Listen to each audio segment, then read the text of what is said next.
من آدمی بودم که فکر می‌کردم همه چی رو باید با رنج وقتی به دست بیاری پوستت کنده بشه، تا اینکه یه روزی دوستی بهم یه حرف جالبی زد. دوستاش تعریف کردم از یه ماجرای چجوری گذر کردم، بعد دیدم داره گریه میکنه. گفتم چرا گریه میکنی؟ من گذر کردم، من اینو ردش کردم، تونستم از پسش برآمدم.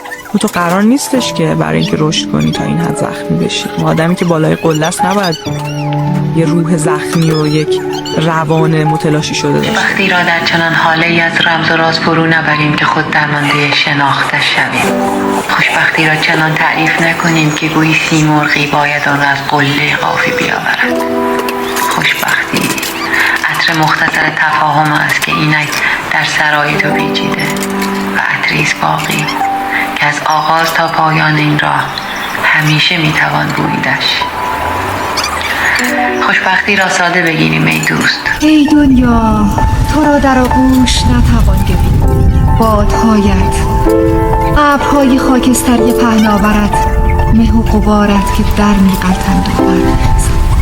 بگو فردا داری میمیری، زندگی کن. من کارهای زیادی میکنم ولی کار اصلیم زندگی کردن.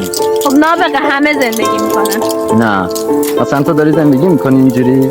آخه آدم از کجا بفهمه که داره ولو میشه؟ برای اینکه ولو نشی باید چیزی رو جدی نگیری، به همین راحتی.